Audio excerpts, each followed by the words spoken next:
Lucas capítulo 11, versículos 29 al 33, 32. ¿Ya está bien enfocado eso, Mari? Lucas 11, versículo 29 al 32. Y apiñándose las multitudes, comenzó a decir: esta generación es mala, demanda señal, pero señal no le será dada, sino la señal de Jonás. Porque así como Jonás fue señal a los ninivitas, también lo será el Hijo del Hombre a esta generación. La reina del sur se levantará en el juicio con los hombres de esta generación y los condenará, porque ella vino de los fines de la tierra para oír la sabiduría de Salomón. Y he aquí más que Salomón en este lugar. Los hombres de Nínive se levantarán en el juicio con esta generación y la condenarán, porque a la predicación de Jonás se arrepintieron. Y aquí más que Jonás en este lugar. Durante el ministerio del Señor Jesús, el Señor Jesús siempre enfrentó oposición. Este pasaje que estamos leyendo es, hermano, la conclusión de una conversación que empezó allá en el versículo 15 de este mismo capítulo. Estamos en Lucas capítulo 11. En el versículo 15 y 16. Pero algunos de ellos decían: por Belcebú, príncipe de los demonios, echa fuera a los demonios. Otros, para tentarle, ¿qué dice, hermano? Le pedían señal del cielo. Los dirigentes espirituales y religiosos en los tiempos del Señor Jesús, ya sea los fariseos, los saduceos, los escribas, los herodianos, hermano, odiaron siempre al Señor Jesús. Porque el hermano, con sus enseñanzas y con las señales que él hacía, hermano, expuso que estos dirigentes eran hipócritas. Que ellos, hermano, pensando que ellos agradaban a Dios, al contrario, lo desagradaban y deshonraban a Dios, como una vez señaló el Señor Jesús, enseñando tradiciones y mandamiento de hombres. Permítame quitar este ruido. Ok. Y también, hermano, el Señor Jesús con su enseñanza expuso a estos dirigentes, hermano, que ellos engañaban a las personas. Y también les dijo la verdad. Ellos se consideraban justos, pero el Señor Jesús los señaló que iban al juicio eterno.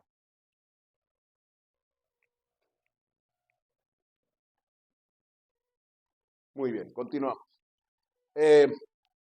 Entonces, en su oposición y en el intento, hermano, de hacer quedar mal al Señor Jesús y para tentarle, porque ellos decían, hermano, no podían negar las señales que el Señor Jesús hacía.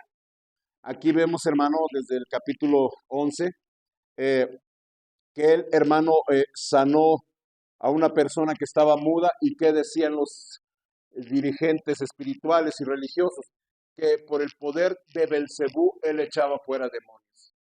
Entonces, hermano, ellos acusaban al Señor Jesús de hacer milagros por el poder de Satanás. Entonces, hermano, el pasaje que estamos leyendo, hermanos, el Señor Jesús concluye y daba una respuesta para todos aquellos que pedían señal del cielo. Implícitamente, hermanos, estos dirigentes que acusaban al Señor Jesús que por el poder de Belcebú expulsaba a los demonios, ellos de alguna manera estaban acusando al Señor Jesús de que el Señor Jesús no había dado o proporcionado suficiente evidencia para que la gente lo considerara enviado de Dios. ¿Me está siguiendo?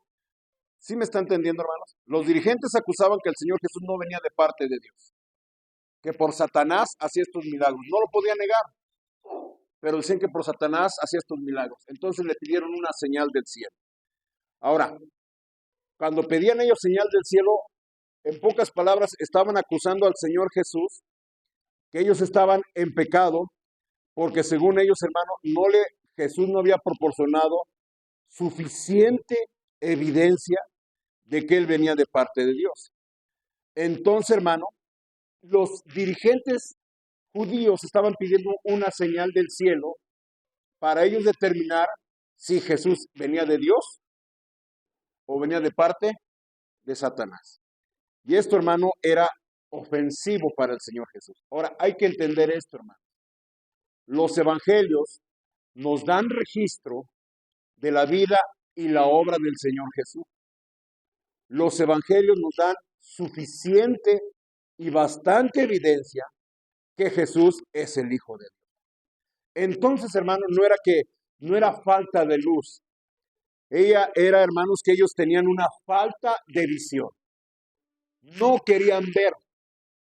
El Señor Jesús proporcionó muchos milagros, muchas señales, y todo esto, hermanos, daban evidencia que Jesús era el Hijo de Dios. Veamos algunos textos, por favor.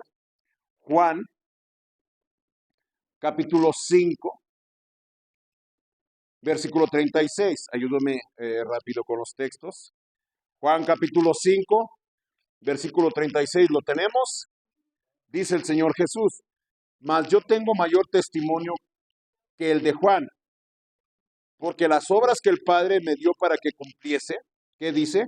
Las mismas obras que yo hago dan testimonio de mí que el Padre, ¿qué? Me ha enviado. ¿Qué obras había hecho el Señor Jesús? El Señor Jesús demostró que tenía poder sobre las enfermedades. Nadie podía negar esto. Gente que venía al Señor Jesús, gente que inclusive lo tocaba, gente que daba sanada inmediatamente y de una manera innegable. El leproso, la mujer con flujo de sangre, el hombre de la mano seca. No lo podía negar. Nadie podía negar las señales.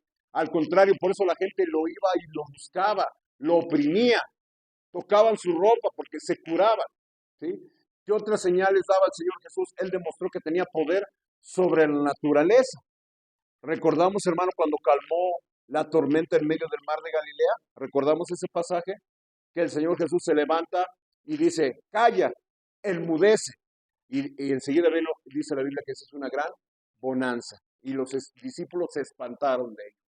Vemos también el poder que tenía sobre la creación, hermano, al crear, multiplicar alimentos de 2 pescados y 5 panes para más de una multitud de 5,000 personas. La gente lo quería hacer rey porque era una señal innegable. Es más, el Señor Jesús demostró poder sobre los demonios porque los demonios lo reconocían y él expulsaba demonios. También, hermano, demostró el poder sobre la vida y la muerte porque resucitó al hijo de la viuda, a la hija de Jairo y a Lázaro, que ya tenía 4 días de muerte. ¿Sí? Entonces, hermano, aquí las mismas obras dan testimonio que Jesús era el Hijo de Dios. Pero ¿qué sucedió? Juan, capítulo 15, versículo 24. Juan, capítulo 15, versículo 24, vea la sentencia que el Señor Jesús le da a sus oponentes. Dice: si yo no hubiese hecho entre ellos obras que ningún otro ha hecho, no tendrían pecado. Pero ahora han visto y han aborrecido a mí y a mi Padre. Jesús lo está diciendo claramente. No tendrían pecado. Pero Jesús vino y delante de su pueblo hizo muchas señales, milagros y prodigios que daban testimonio que él era Hijo de Dios y que Dios lo había enviado al mundo. Pero la Biblia dice que a los suyos vino y los suyos no le recibieron. Por eso, hermano, es más justa la sentencia, porque ante tanta evidencia, ellos rechazaron al Señor Jesús. Ahí mismo en Juan, hermano. Juan, capítulo 10, versículo 25. Juan, capítulo 10, versículo 25. Jesús le respondió: os lo he dicho y no creéis. Las obras que yo hago en nombre de mi Padre, ¿qué nos dice ahí, hermanos? Ellas dan testimonio de mí. Versículo 38. Mas si las hago, aunque no me creáis a mí, ¿qué dice? Creed a las obras para que conozcáis y creáis que el Padre está en mí y yo en el Padre. Juan, capítulo 14, versículo 11. Juan capítulo 14, versículo 11. Vea lo que dice el Señor Jesús. Creedme que yo soy en el Padre y el Padre en mí. De otra manera, creedme, ¿por qué? Por las mismas obras. ¿Qué pasó, hermanos? El Señor Jesús llegó predicando. Pocas personas fueron testigos, hermano, del origen divino del Señor Jesús. Pero cuando el Señor Jesús, a ver si no se dobla la silla, cuando el Señor Jesús inició su ministerio, el hermano hacía sanidades, milagros. Una, porque él tenía compasión de la gente. Y dos, hermano, como nos dice la Escritura, los judíos pedían señales. Entonces, hermano, estas señales que él hacía, las sanidades, los exorcismos, calmando la naturaleza y resucitando muertos, daban testimonio que él era el Hijo de Dios, el Mesías prometido. Juan el Bautista llegó a dudar de él, porque Juan el Bautista le anunciaba que iba ya a llegar el Mesías e iba a ejecutar el juicio. Pero ve que el Señor Jesús llegaba predicando del amor a los enemigos. Juan el Bautista llegó a dudar de él.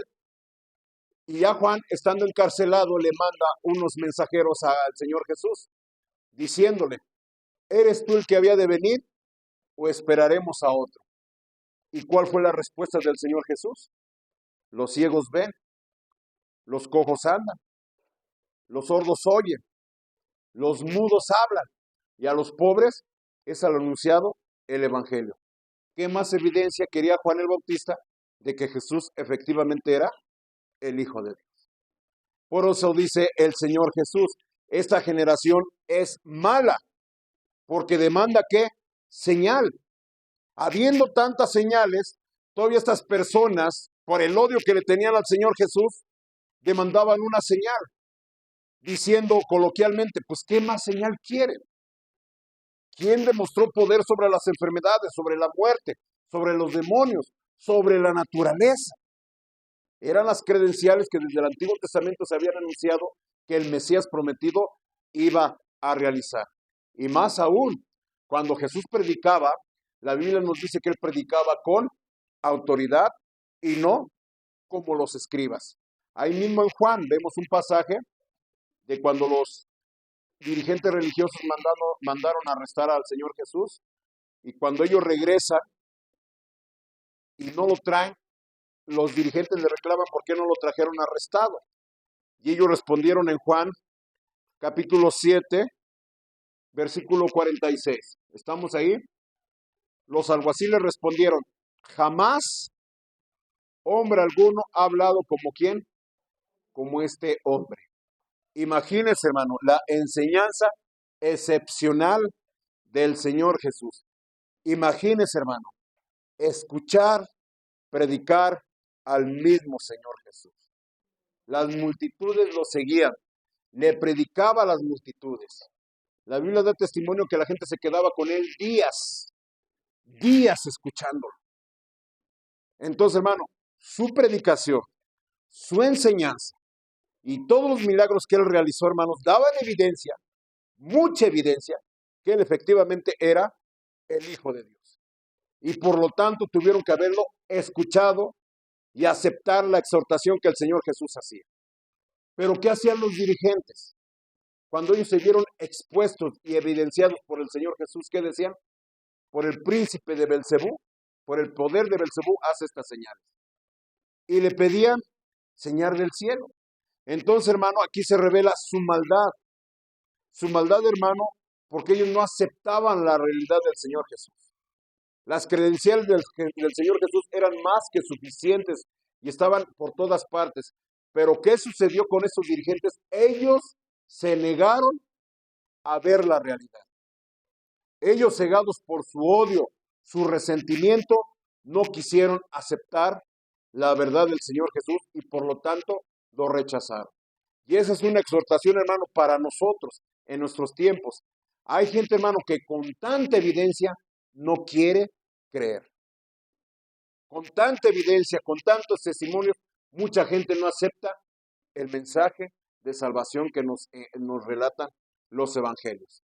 Dice ahí en el versículo 29, nuestro estudio de hoy es en Lucas, capítulo 11, versículos 29 y 30.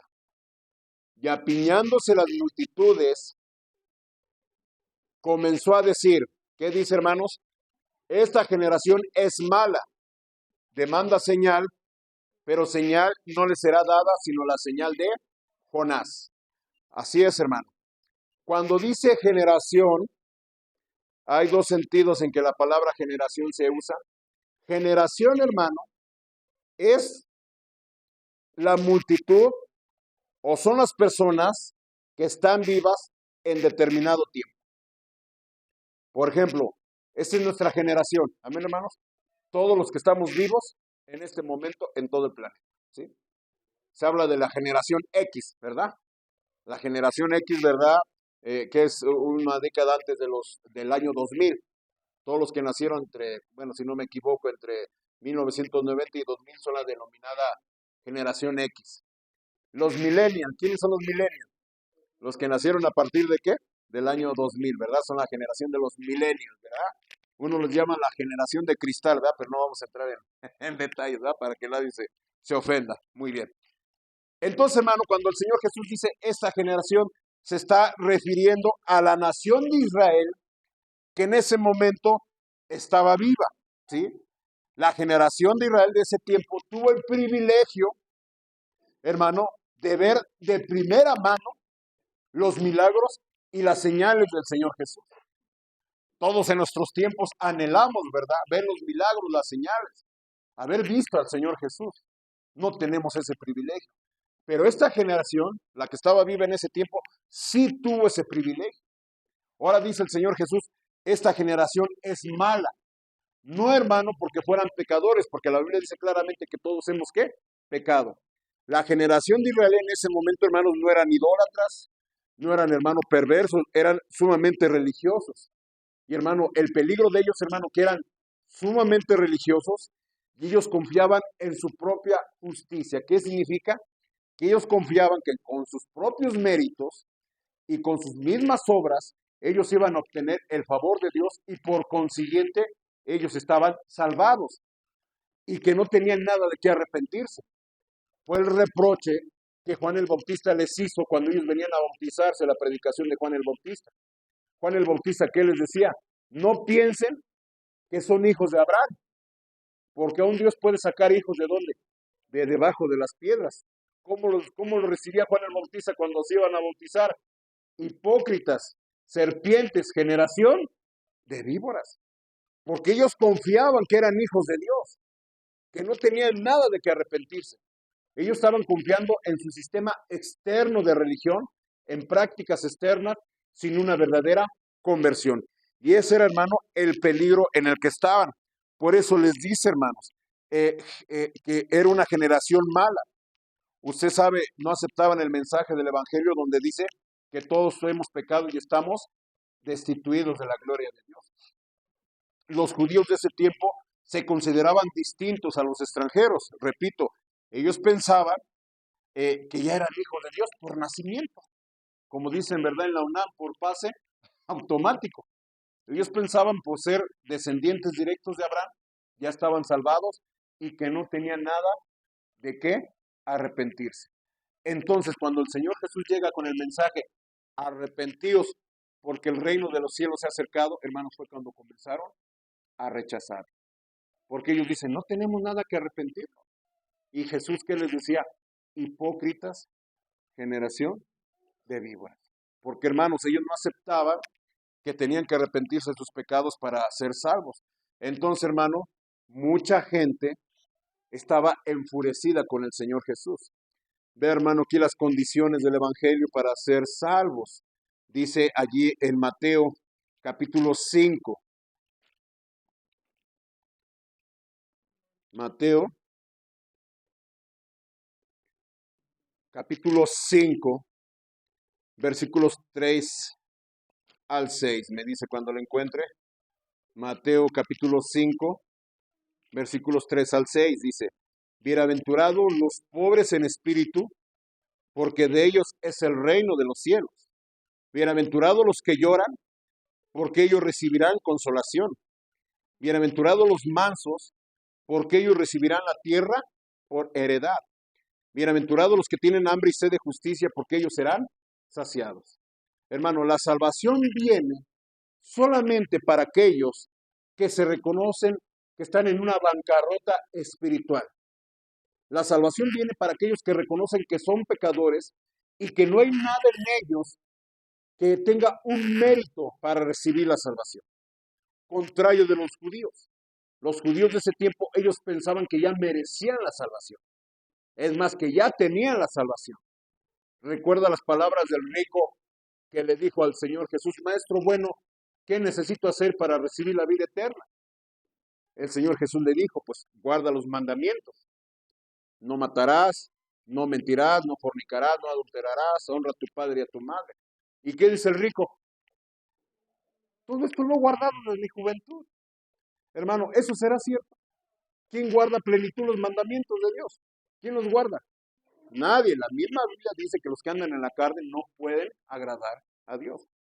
La Biblia dice que si guardas todos los mandamientos, pero quebrantas uno, te haces culpable de todos. Amén, hermano. ¿Quién ha guardado a la perfección la ley de Dios? Nadie. Entonces, hermano, era el concepto que tenían los judíos de sí mismos, que ellos guardaban la ley. Tenían sus ritos externos, su religión hipócrita. Ellos pensaban que ya tenían el favor de Dios.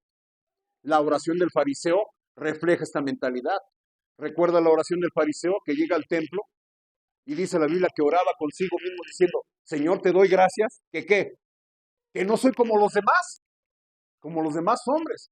Ayuno 2 veces a la semana, doy diezmo de todo, no soy ni como este publicano. Esa era casi la mentalidad general de todos los judíos de ese tiempo, que ellos no consideraban que se tenían que arrepentir de sus pecados. Ellos se veían justos a su propio concepto, pero la salvación viene para aquellos que reconozcan que son pecadores, que están perdidos irremediablemente y que solamente Cristo es la única esperanza de salvación. Dice Romanos capítulo 3, versículo 22. Romanos capítulo 3, versículo 22. ¿Ya lo encontraron? Dice allí: la justicia de Dios por medio de la fe que en Jesucristo para todos los que creen en Él, porque no hay diferencia. Aquí hablando de judíos y de gentiles. Entonces, hermano, la fe, la confianza en Cristo Jesús es lo único que nos trae la salvación. De ahí nada más. La Biblia es clara. No hay otro nombre dado a los hombres debajo del cielo en que podamos ser salvos. ¿En cuál? En el nombre de Jesús. No basta creer en Dios, porque los testigos de Jehová creen en Dios. Los católicos creen en Dios. Los musulmanes islámicos creen en Dios, en un Dios creador. Pero lo que hace la diferencia, hermano, es Jesús. Es lo que va a hacer la diferencia en la salvación, entre el cielo y el infierno. Que usted crea en la persona de Cristo, que Él es el Hijo de Dios, venido de un nacimiento virginal, sin pecado, y que murió en la cruz del Calvario para expiación de nuestros pecados. ¿Qué significa? Con la muerte de Cristo en la cruz del Calvario, Él pagó la deuda que teníamos con la justicia de Dios. Y por su obediencia perfecta a la ley es que nosotros recibimos la justicia de Dios y tenemos el don de la vida eterna, la salvación de nuestras almas con el don de la vida eterna en la Jerusalén celestial. ¿Estamos de acuerdo? Pero no lo querían aceptar. Entonces, hermano, ellos pensaban que no tenían de qué arrepentirse y por eso rechazaban al Señor Jesús. Y por eso, hermano, es que el Señor Jesús les dice que era una generación mala. Porque, hermanos, ellos estaban pidiendo una señal. Le estaban diciendo al Señor Jesús: bueno, demuéstranos que tú vienes de parte de Dios. Porque, repito, cuando Él hacía milagros, ¿qué decían? Por el poder de Belcebú. Ellos pensaban que Jesús venía de Satanás. Imagínense qué blasfemia. Entonces los judíos estaban diciendo: pues danos una señal para que creamos que eres hijo de Dios. Ahora, ellos pedían una señal, hermano, echándole la culpa al Señor Jesús, que Él no había dado suficiente evidencia. En pocas palabras, estaban pidiendo un milagro de parte del Señor Jesús para que ellos, hermanos, reconocieran que Jesús era el Hijo de Dios. No se nos dice a ciencia cierta qué señal pedía. Muchos dicen que a lo mejor pedían que moviera las estrellas del cielo, o que cambiara el curso del río, o que él volara por los aires. No se nos dice a ciencia cierta qué señal pedía, hermanos, pero al pedir una señal, hermano, ellos estaban demostrando lo malo que estaba en su corazón, hermano, porque por más milagros que el Señor Jesús hiciera, si ellos no estaban dispuestos a cambiar de opinión, pues no iba a suceder. Hay un dicho popular: no hay peor ciego que el que no quiere. Ya lo hemos dicho, hermanos, ¿qué más señales querían los judíos que el Señor Jesús hiciera? Si ya lo había hecho todo. Dice allí en Lucas, capítulo 10, por más señales que el Señor Jesús hiciera, ellos no iban a cambiar de opinión. Lucas, capítulo 10, versículo 13 al 15. Ay de ti, Corazín, ay de ti, Betsaida, que si en Tiro y en Sidón se hubieran hecho los milagros que se han hecho en vosotras, tiempo ha que sentadas en silicio y ceniza se habrían arrepentido. Por tanto, en el juicio será más tolerable el castigo para Tiro y Sidón que para vosotros. 15. Y tú, Capernaúm, que hasta los cielos eres levantada, hasta el Hades serás abatida. Corazín, Betsaida, Capernaúm, eran ciudades israelitas que tuvieron el privilegio que el Señor Jesús caminara por sus calles, y tuvieron el privilegio de ver de primera mano los milagros del Señor Jesús. Pero ¿qué sucedió con estas ciudades? No se arrepintieron. Y el Señor Jesús dice que si en Tiro y Sidón se hubieran hecho los milagros que se hicieron en ellas, se hubieran arrepentido. Es interesante. Tiro y Sidón eran ciudades de los fenicios, de los filisteos. Eran ciudades idólatras. Y el Señor Jesús está diciendo claramente, si en esas ciudades se hubieran hecho los milagros que se hicieron en ti, ya se hubieran ¿qué? Arrepentido. ¿Qué está señalando aquí? Que mucha gente que se cree religiosa, perfeccionista, santurrona, en pocas palabras, no se va a convertir por pocas evidencias. Hay gente que se considera santa, justa, piadosa, y ellos no tienen necesidad de que arrepentirse. ¿Cuántas veces yo me he encontrado gente? Una vez me encontré unos que decían que eran cristianos, y me dijeron, ¿sabes qué? Yo no necesito tu folleto, llévaselo a quien lo necesite. ¿Eso será cierto, hermano? ¿Quién no necesita del Evangelio? ¿Quién no necesita de la misericordia de Dios? Pero hay gente que dice así, ¿sabes qué? Llévatelo, dáselo a quien lo necesita, a quien le haga más falta. ¿No le han dicho sea así, ganador de alma? Llévaselo a quien le haga falta. A mí no. Usted no lo reconoce que es pecador. No, yo no le hago mal a nadie. Y no te dan la oportunidad de predicarles el Evangelio. Y hermano, esa es la peor persona que tú puedas convertir. Al contrario, si vas con una persona viciosa o pecadora, ellos reconocen que son pecadores y que necesitan de la misericordia de Dios. Fue lo que el Señor Jesús dijo del publicano y el fariseo. Que el fariseo allá hasta adelante, jactándose, presumiendo delante de Dios lo bueno que era. Y el publicano hasta atrás no quería alzar los ojos diciendo, sé propicio a mí, Dios, que soy ¿qué? Pecador. El Señor Jesús dice claramente, este regresó justificado antes que el otro. Entonces, hermano, sucedió con Israel en ese tiempo, y por eso, hermano, Jesús le dice generación mala, porque estaba pidiendo señal del cielo para creer. Pero, hermano, si la gente no quiere creer, por más señales que les des, no van a creer. ¿Y qué les dijo? Lucas, capítulo 11. ¿Estamos ahí? Lucas 11, versículo 30. Pero así como Jonás fue señal a los ninivitas, también lo será el Hijo del Hombre a esta generación. ¿Recordamos al profeta Jonás o vamos al libro de Jonás? ¿Alguien lo recuerda? Dígame, hermano. Ok, espero que sí son aplicados en cuanto al estudio de su palabra. ¿Quién fue el profeta Jonás?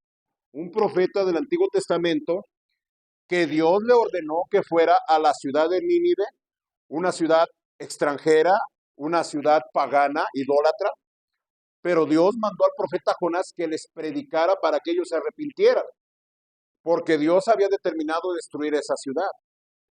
Pero hermano Jonás, hermano, en su espíritu nacionalista y rebelde, en lugar de ir hacia el oriente de la ciudad de Nínive a predicarles, ¿qué hizo? Agarró hacia occidente.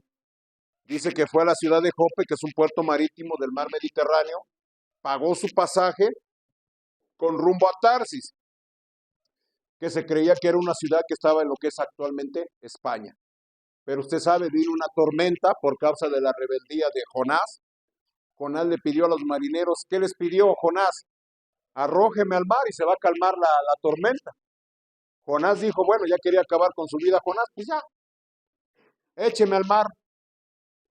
Los hombres marineros arrojan a Jonás al mar, hasta le piden perdón a Dios. Dios, no nos eches la sangre de esta persona. Y ellos lo arrojan al mar sabiendo que él iba a morir. Y también Jonás, pues, con la esperanza de morirse, pues pidió que lo arrojaran al mar. Pero ¿cuál va siendo la sorpresa? Que Dios preparó un pez grande, una ballena, un tiburón ballena, y se lo tragó. Tal vez hubiera dicho Jonás, bueno, ya hasta aquí acabó. Pero ¿qué sucedió todavía, hermano? Jonás estuvo 3 días en la panza del animal, ¿sí? Después, hermano, Jonás reconoció su pecado, oró a Dios, se arrepintió y Dios dispuso que el pez grande vomitara a Jonás en la orilla del mar. Entonces, hermano, ya va Jonás, imagínense Jonás, la angustia, la desesperación dentro del vientre del animal, en tinieblas, en asfixia, dentro de los ácidos, ¿cómo se dice? Ácidos intestinales del animal, que no lo alcanzaron a digerir, hermano. Tal vez le cayó pesado al pescado, no lo sabemos, hermano.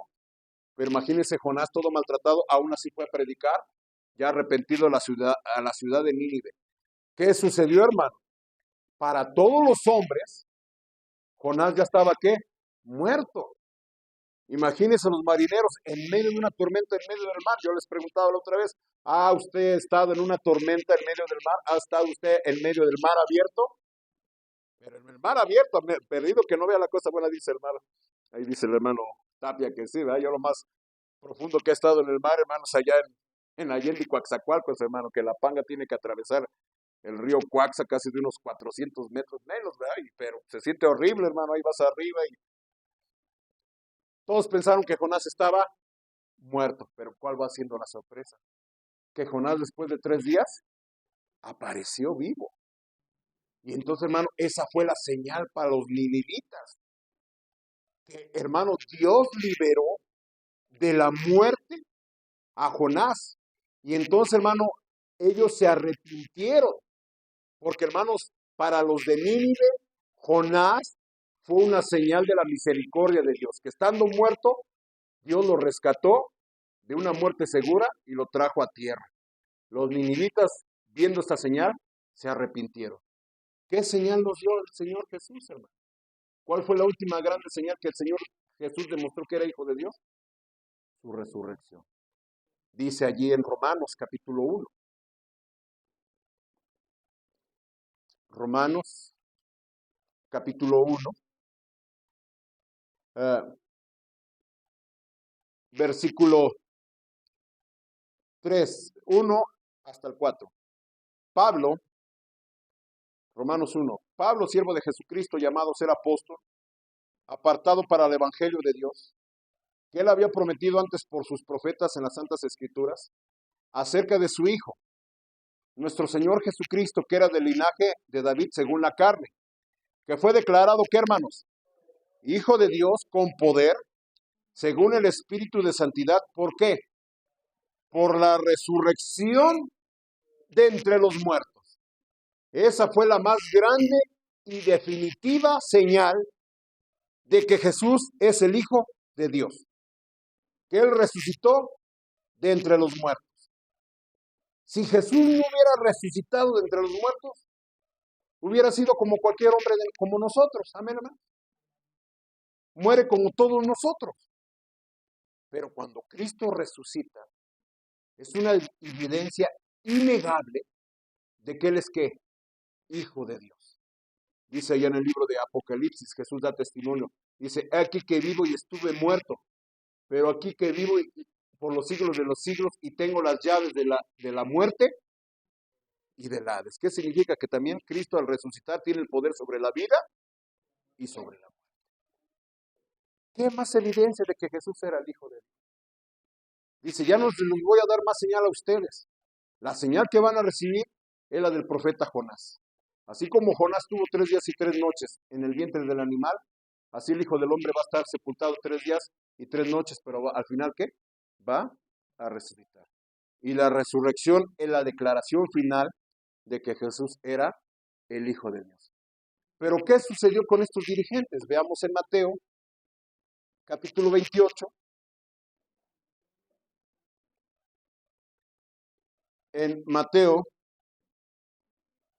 capítulo 28, versículos 11 al 15. ¿Ya estamos ahí? Mientras ellas iban, he aquí unos de la guardia fueron a la ciudad y dieron aviso a los principales sacerdotes de todas las cosas que habían acontecido. ¿Qué cosas? Pues la resurrección de Cristo, versículo 12. Y reunidos con los ancianos y habido consejo, dieron mucho dinero a los soldados, diciendo, decid vosotros, sus discípulos vinieron de noche y lo hurtaron estando nosotros dormidos. Y si esto lo oyere el gobernador, nosotros le persuadiremos y los pondremos a salvo. Y ellos tomando el dinero, hicieron como se les había instruido. Este dicho se ha divulgado entre los discípulos, ¿qué dice? Hasta el día de hoy. Hermano, los guardias romanos, a petición de los dirigentes judíos, fueron puestos por Poncio Pilato de que resguardaran la tumba del Señor Jesús. Porque decían, tal vez van a venir sus discípulos y se van a robar, ¿qué? El cuerpo. ¿Sí? Una guardia romana se constituía de 16 soldados. ¿Por qué 16 soldados? La noche la dividían en 4 vigilias, 4 turnos para vigilar. Y hermano, 4 soldados estaban vigilando mientras los demás estaban durmiendo. Para que no se pasara el guardia toda la noche en vela. Ahí dividían la vigilia en cuatro partes, 4 soldados a la vez. Eran 16 soldados. Yo trabajé de seguridad privada. Una consigna que teníamos era la de reportar. Cualquier cosa que sucediera la teníamos que reportar, escribirla. Si no estaba escrita, como no había sucedido. ¿Sí? Si no estaba escrita, no había pasado. Entonces, hermano, ¿qué reporte dieron los soldados cuando Cristo resucitó? Pues que hubo un gran terremoto y luego que un ángel del Señor descendió del cielo y llegando removió la piedra y el Señor Jesús salió. Ese era el reporte que ellos dieron. Se lo dieron a los sacerdotes. ¿Pero qué dijeron los sacerdotes? Les dieron mucho dinero y ¿qué consigna les dieron? Digan que ustedes estaban dormidos y que vinieron sus discípulos y que se robaron el cuerpo del Señor Jesús.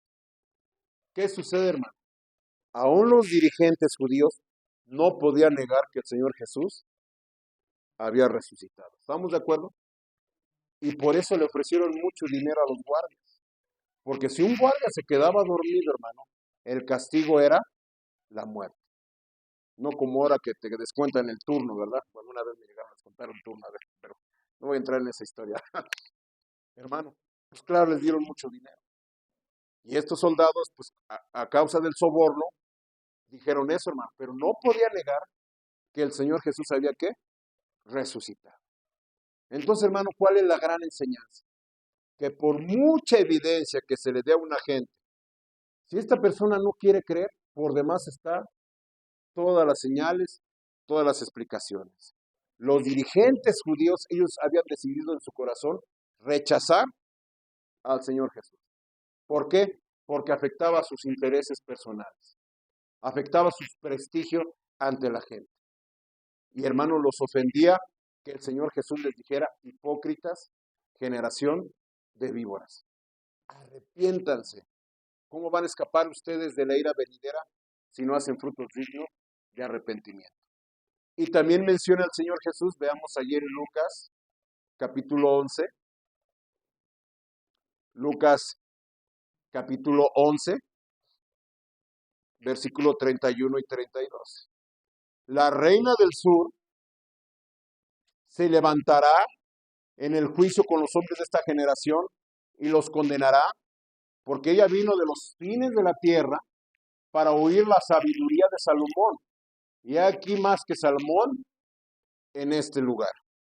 La reina de Sabá se cree que era una región al sur de lo que es actualmente Arabia, aproximadamente unos 1600 kilómetros. Esta reina de Sabá, que se nos menciona, hermanos, ahí en el primer libro de los Reyes, no vamos a ir, ella viajó porque escuchó la fama de Salomón. Entonces ella vino a Jerusalén con un gran séquito, con muchos regalos, para escuchar a Salomón personalmente y para cerciorarse que lo que platicaban de Salomón era cierto. Esta mujer llegó y escuchó a Salomón. Y esta mujer, la reina de Sabá, se convirtió a Dios por la predicación de Salomón. Qué interesante de esta mujer. Esta mujer era una mujer idólatra. Esta mujer no recibió una invitación. Esta mujer, hermano, vino porque quiso escuchar a Salomón. ¿Y qué dice el Señor Jesús? Aquí hay uno más que Salomón. Jesús, cuando vino, siempre invitaba a la gente a arrepentirse, pero la gente, ¿qué hacía? Lo rechazaba. La Biblia dice que Jesús vino a lo suyo y los suyos no lo recibieron. No eran idólatras, no eran satanistas. Era gente que se decía que creía en Dios. Pero cuando Cristo les habló la verdad del Evangelio, que en realidad todos eran pecadores y necesitaban arrepentirse, ¿qué hicieron? Lo rechazaron. Dice versículo 32, con esto voy a terminar. Los hombres de Nínive se levantarán en el juicio con esta generación y la condenarán, porque la predicación de Jonás, ¿qué dice? Se arrepintieron y aquí más que Jonás en este lugar. ¿Sabe, hermano, qué se dice del profeta Jonás? Se dice entre los predicadores que el profeta Jonás predicaba y no quería que nadie se convirtiera. ¿Por qué? Porque Jonás odiaba a los asirios, cuya capital era Nínive. Los asirios, como estamos viendo en el libro de los libros históricos los jueves, los domingos en la tarde, los asirios conquistaron el reino del norte, Israel, y llevaron cautivo a muchos israelitas. Y los llevaban cautivos, hermano, en ristra. ¿Qué significa? Que les ponían una argolla en la nariz a los prisioneros y lo amarraban con otro y así los llevaron prisioneros en un camino que duró semanas o meses para llegar a Nínive. Y Jonás por eso no quiso predicar a Nínive, porque él odiaba a Nínive. Él quería que efectivamente Dios los destruyera. Por eso no quiso ir a Nínive. Pero después de la disciplina de Dios, pues no le quedó otra más que ir a predicar. Y por eso dice Pablo, si anuncio de mala gana, de tomo la comisión la tengo dada.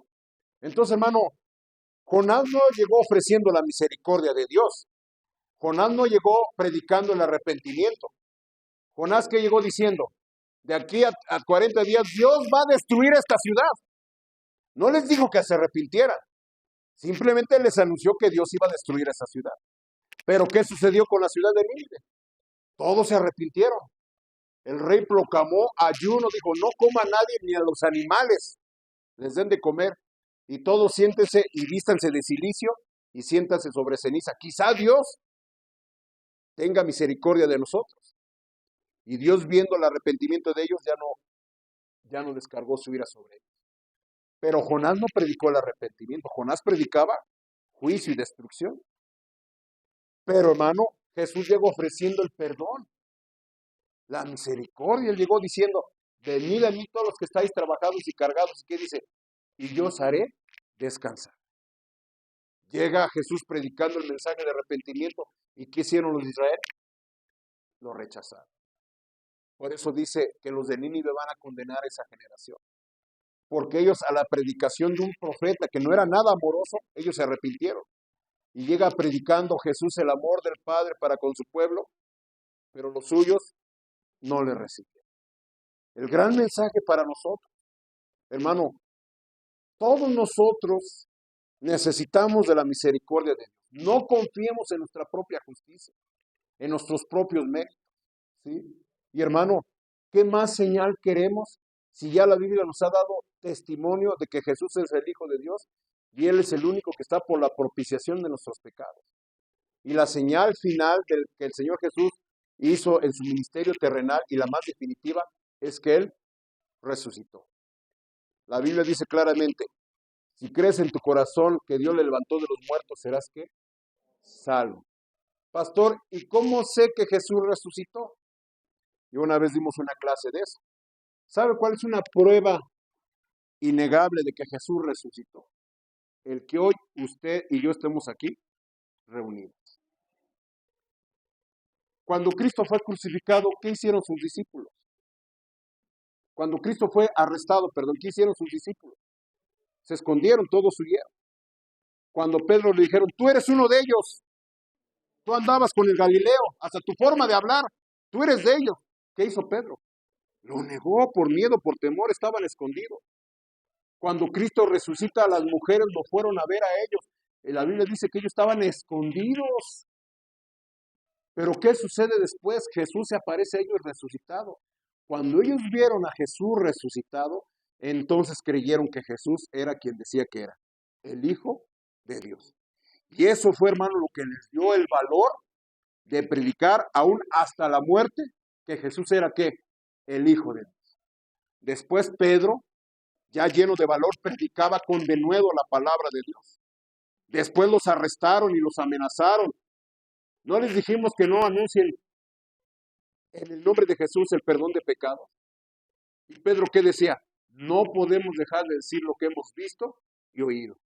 Y otra vez los amenazan, los azotan, y ellos gozosos pidieron de Dios de nuevo y siguieron predicando que Jesús había ¿qué? Resucitado. Los vuelven a amenazar y otra vez dicen, no podemos dejar de decir lo que hemos visto y oído. A Santiago lo mataron a filo de espada y a muchos hermanos los martirizaron, pero ellos hermanos ya no negaron que Jesús había ¿qué? Resucitado y que Él es el Hijo de Dios. Y eso, hermano, se ha predicado por los siglos de los siglos, y aquí ahora en Chalco, en el 2024, que nosotros nos estemos reuniendo, es una prueba de que Jesús, ¿qué? Resucitó. Entonces, hermano, ¿qué más evidencia queremos? ¿Qué más prueba queremos para creer que Jesús es el Hijo de Dios y nos arrepintamos de los pecados? No caigamos en el error de los dirigentes judíos, que ellos rechazaron el Evangelio y, hermano, rechazaron la oferta de salvación de parte de Dios, y la Biblia dice que ellos serán atormentados por los siglos de los siglos. ¿Quiénes? Los que rechazan el amor a la verdad. Inclinemos nuestro rostro, hermanos, hagamos una breve oración. Padre Dios, gracias por esta oportunidad. Y Padre, pues sabemos que hay mucha evidencia que Jesús es el Hijo de Dios. Esa generación que pide señales. Aún en nuestros tiempos, Padre, hay mucha gente escéptica que no quiere creer. Por más evidencia, por más prueba. Padre, tengas misericordia de ellos. Que les abra sus ojos, que ilumine su entendimiento, para que comprendan que Jesús es el Hijo de Dios y para que reconozcan que solamente teniendo fe en Él, tenemos el perdón de pecados y herencia entre los santificados. Oramos en el nombre de Jesús. Amén. Vamos a ponernos de pie, hermanos. Vamos a tomar nuestros himnarios.